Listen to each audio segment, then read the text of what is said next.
एक गांव में एक व्यापारी रहता था। उसके पास एक गधा था। व्यापारी अपने गधे से बहुत प्यार करता था और गधा भी अपने मालिक से बहुत प्यार करता था। व्यापारी काफ़ी दयालु और अच्छा इंसान था, लेकिन गधा बेहद आलसी और कामचोर था। उसे सिर्फ खाना और आराम पसंद था। वो व्यापारी रोज़ सुबह अपना सामान गधे पर रख कर बाजार ले जाता और शाम को बचा हुआ सामान वापस ले आता था। लेकिन गधे को काम करना बिल्कुल पसंद नहीं था। वो व्यापारी हमेशा अलग अलग चीज़ें बाजार में बेचने के लिए जाता था। एक दिन व्यापारी को पता चला कि बाजार में नमक की बहुत ज़्यादा मांग है और फिलहाल नमक का व्यापार करने में अधिक फ़ायदा है। तो व्यापारी ने निर्णय लिया कि अब वो नमक ही बेचेगा। व्यापारी ने अगले दिन गधे की पीठ पर नमक की बोरियां लादी और बाजार की तरफ चल पड़ा। नमक की बोरियां बहुत भारी थी, जिससे गधे को चलने में परेशानी हो रही थी, लेकिन किसी तरह नमक की बोरियां लेकर आधे रास्ते तक आ पहुंचा था। बाजार जाने के रास्ते पर एक नदी पड़ती थी, जिसे पार करके ही जाना था। गधा जैसे ही नदी में गया, उसका पैर फिसल गया और वह फिसल के नीचे पानी में गिर गया। उसका नमक सारा पानी में बह गया। व्यापारी बहुत घबरा गया और उसने जल्दी से गधे को नदी से किसी तरह बाहर निकाला।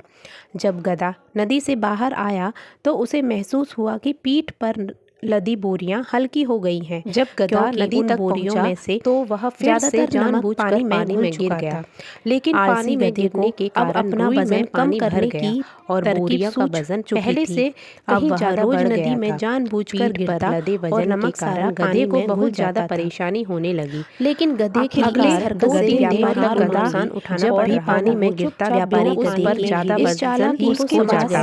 व्यापारी ने जब गधे को लेकर इस गधे को सबक सिखाना ही पड़ेगा।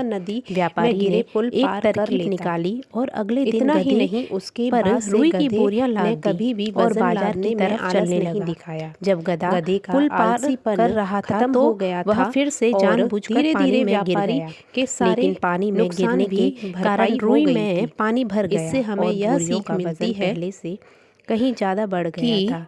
पीठ पर लदे वजन के कारण गधे को कभी भी परेशानी होने लगी। जी नहीं, अगले 2-3 दिनों तक गधा जब भी पानी में गिरता तो उस पर ज्यादा वजन हो जाता। साथ ही आखिरकार गधे ने हार मान ली और अब से चुपचाप सबक को बिना पानी में गिरे लेना चाहिए पुल पार कर लेता था। और उसके बाद से व्यापारी किसी भी काम लेकर बाजार जाने लगा तो गधा चुपचाप बिना पानी में गिरे परिस्थितियों को भी पार कर लेता था। इसका बनाया जा सकता इतना ही नहीं, इसके बाद से गधे ने कभी भी वजन लादने में आलस नहीं किया।